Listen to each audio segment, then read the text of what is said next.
কি রে, নে, এবার খাবারগুলো খেয়ে নে। তোর খাওয়া শেষ হলে আমায় আবার মাঠে যেতে হবে। মাঠে যে অনেক কাজ পড়ে আছে। এ কি, তুমি সকাল সকাল ঘোড়াটা নিয়ে পড়ে আছো? দেখো না গিন্নি, সকাল থেকে খাওয়ানোর চেষ্টা করছি, কিন্তু কিছুতেই খাচ্ছে না। এটা তো রোজকার কাজ। ও যে কত কুঁড়ে তা তুমি জানো না। খাবারগুলো মুখের কাছে তুলে ধরো, দেখবে খাওয়া শুরু করে দিয়েছে। ওরে, তুই তো দিন দিন এত অলস হয়ে যাচ্ছিস যে নিজের খাবারটাও তুলে খেতে চাচ্ছিস না। বলি কি, তুমি এই ঘোড়াটাকে বিক্রি করে দাও, তাতে যদি কয়েকটা পয়সা হয়। সে চেষ্টা কি আর কম করলাম? গ্রামের পাশের ৮-১০টা গ্রামের সকলে জানে আমার ঘোড়া কত অলস। হুম, তাহলে আর কি, এখন মানুষের সন্তানের মতো ঘোড়ার গালে তুলিয়ে তুলিয়ে খাওয়াও। তোকে নিয়ে আর পারি না। এইদিকে বউয়ের মুখের কথা শুনতে শুনতে আমার যে কানে পোকা হয়ে গেল। তুই কবে একটু নড়ে চড়ে চলবি? হয়েছে খাওয়া, এখন তুই থাক। ওইদিকে আমার মাঠে অনেক কাজ পড়ে আছে।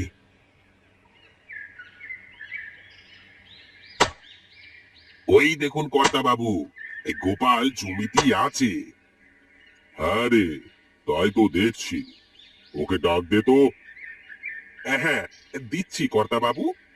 এই গোপাল, আরে ওই গোপাল। কি হয়েছে? এত ডাকাডাকি হচ্ছে কেন? বলি, তোকে ডাকছি, কানে কথা যাচ্ছে না? হ্যাঁ বলুন, কেন ডাকছেন? বলছি গোপাল, তুই যে আমার থেকে টাকা ধার নিয়েছিলি, সেটা কি ভুলে গেছিস? ছি ছি ছি ছি, কি যে বলেন না কর্তা বাবু, আমি ভুলে যাব আপনার টাকার কথা? এটা হয় নাকি? তাহলে তোর তো আজকাল খোঁজ খবর পাওয়া যাচ্ছে না। কর্তা বাবু, হয়েছে কি, ভেবেছিলাম আমার ঘোড়াটা বিক্রি করে আপনার সব টাকা পরিশোধ করে দেব, কিন্তু আমার ঘোড়াটা বিক্রি করতে পারছি না। কি রে, তুই আবার ঘোড়ার মতো হাসছিস কেন? ওর যা অলস ঘোড়া, তা জেনে শুনে কে কিনবে ওই ঘোড়া? ওই ঘোড়া কাউকে ফ্রিতে দিলেও তো নেবে না। আবার সেদিন দেখলাম গোপালের বউ ঘোড়ার মুখে তুলে খাওয়াচ্ছে। বলিস কি রে, ঘোড়ার আবার মুখে তুলে খাওয়ানো লাগে? হাসালি নগেন, আমাকে হাসালি। কর্তা বাবু, ও একটু অলস, কিন্তু অনেক লক্ষ্মী ঘোড়া। সে লক্ষ্মী হোক বা খারাপ, তাতে আমার কিছুই যায় আসে না। তুই আমার থেকে টাকা নিয়েছিস, এখন তোর টাকা পরিশোধ করতে হবে। আমাকে আর কয়েকটা দিন সময় দেন, আমি ঠিক আপনার টাকা পরিশোধ করে দেব। ঠিক আছে, তোকে আর 10 দিন সময় দিলাম। এর মধ্যে কি করে টাকা পরিশোধ করবি তা আমি জানি না। নগেন, চল।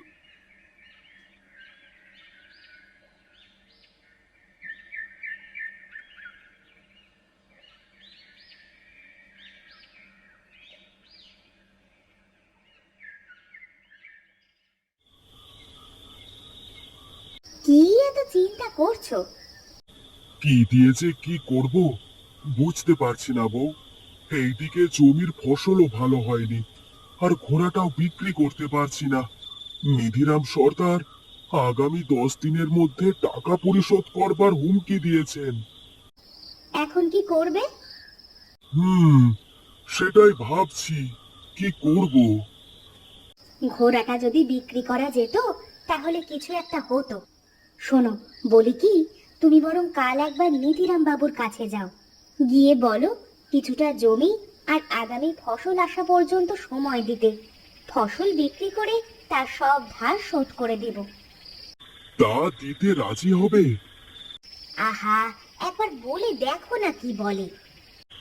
তুমি বলছো? ঠিক আছে, কাল একবার গিয়ে দেখব।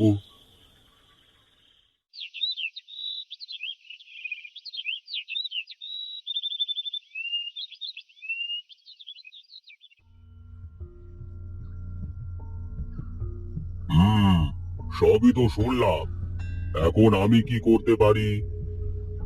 আপনি যদি দয়া করে আপনার কিছুটা জমি দিয়ে সাহায্য করতেন, সেই জমিতে আমি চাষ করে আপনার সব টাকা পরিশোধ করে দেব।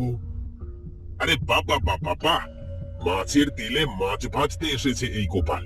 এই কর্তা বাবু একদম রাজি হবেন না। শোন, আমি তোকে জমি দিতে পারি, তবে একটা শর্ত আছে। কি শর্ত বলুন? আমি আপনার সব শর্ত মানতে রাজি আছি। এ কি বলছেন কর্তা বাবু, আপনি গোপালকে জমি দেবেন? হ্যাঁ দেব, তবে আমার শর্তটা শোন। আমি যেটুকু জমি দেব, পুরো জমিটা তোর ঘোড়া দিয়ে চাষ করতে হবে। যদি না পারিস, তাহলে তোর ওই পূর্ব মাঠের জমিটা আমার নামে লিখে দিতে হবে। এ কি বলছেন কর্তা বাবু? এটা যে অসম্ভব। সম্ভব নাকি অসম্ভব সেটা আমি জানি না। এখন তুই ভেবে দেখ কি করবি। 10 দিনের মধ্যে টাকা পরিশোধ করবি, নাকি ঘোড়া দিয়ে চাষ করবি? ঠিক আছে ঠিক আছে, আমি ঘোড়া দিয়ে চাষ করব।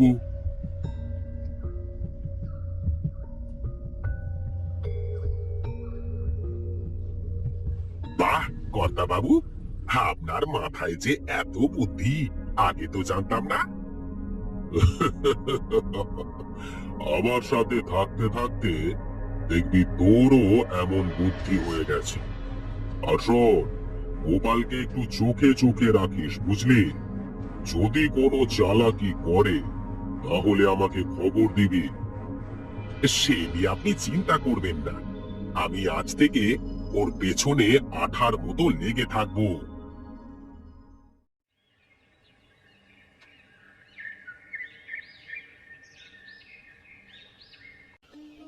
কি গো, কর্তা বাবু জমি দেয় নাই? হ্যাঁ দিয়েছে, কিন্তু সাথে একটা শর্তও দিয়েছে। আবার শর্ত? তা আবার কি শর্ত দিল?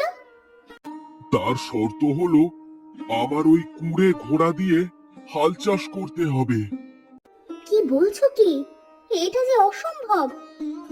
হ্যাঁ, আমিও তো তাই ভাবছি। এখন কি করব? যে ঘোড়ার কিনা মুখের কাছে খাবার তুলে না দিলে খাবার খায় না, সে কিনা তোমার হাল চাষ করবে? মুখের কাছে খাবার? মুখের কাছে খাবার? বউ, বউ, পেয়েছি বুদ্ধি। পেয়েছি, বুদ্ধি পেয়েছি। আমার এই অলস ঘোড়াটাকে দিয়ে হাল চাষ করে গ্রামের সকলকে দেখিয়ে দেব। কি বলছো কি তুমি? তোমার মাথা ঠিক আছে তো? আরে হ্যাঁ হ্যাঁ, আমার মাথা ঠিক আছে। শোনো, আমাকে কিছু সবুজ ঘাস আর একটা লম্বা লাঠি এনে দাও তো।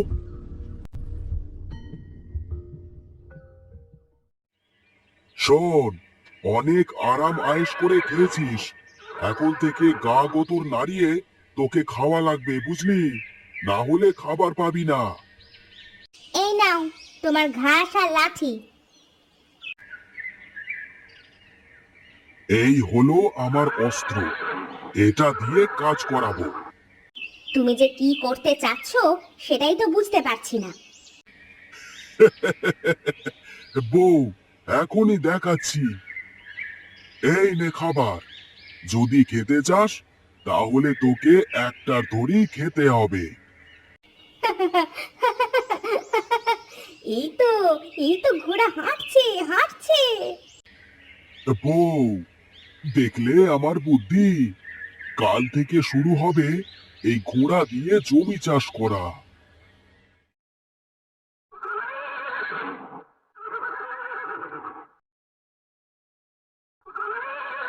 আরে আরে, এ কি দেখছি আমি? গোপাল ওই অলস ঘোড়া দিয়ে জমি চাষ করছে। এই খবর এক্ষুনি কর্তাবাবুকে দিতে হবে।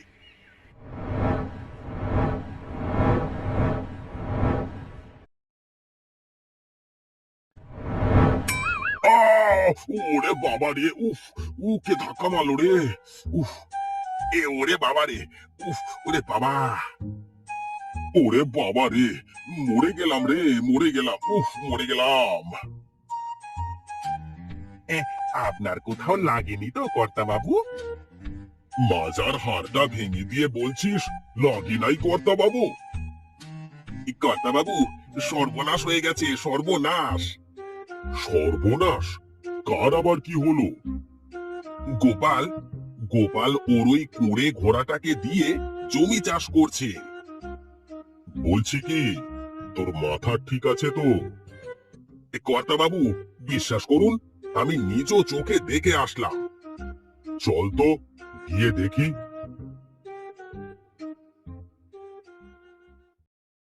এই হাট হাট হাট, ডানি ডানি। ঘোড়া ঘোড়া বলে তুমি কাজ করবে না?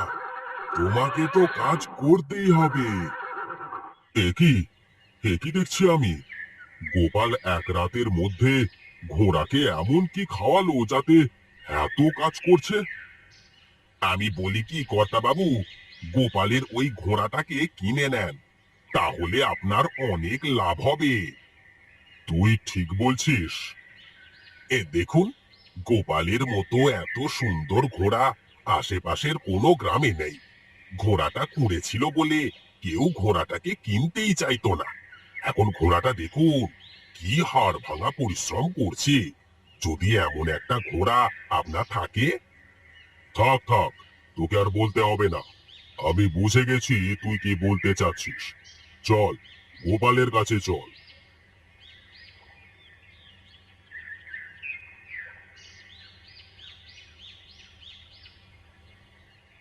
কি কর্তা বাবু, আপনি এখানে কষ্ট করে আসতে গেলেন কেন? আমাকে খবর দিতে পারতেন।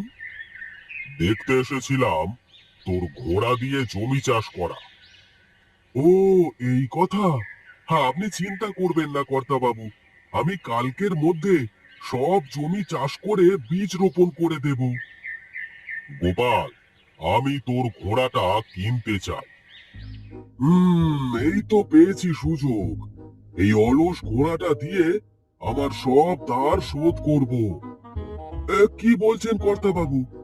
আমি আমার এই ঘোড়া বিক্রি করব না। আরে, কর্তা বাবু ঘোড়া কিনতে চেয়েছে, বিক্রি করে দে, তোকে ভালো দাম দেবে। না না, আমি অনেক যত্ন করে এই ঘোড়াটাকে লালন পালন করেছি, এখন বিক্রি করব না। তুই তো তোর ঘোড়া বিক্রি করতেই চাচ্ছিলি, এখন করবি না কেন? এখন আমার মন চাচ্ছে না, তাই বিক্রি করব না। শোন, তুই ঘোড়াটা আমাকে দিয়ে দে, আমি তোর সব ধার পরিশোধ করে দিচ্ছি, তার সাথে 1000 নগদ টাকাও দিচ্ছি। গোপাল, আর না করিস না, দিয়ে দে, এই সুযোগ আর হাতছাড়া করিস না। ঠিক আছে, আপনারা এত করে যেহেতু বলছেন, তাহলে তাই হোক।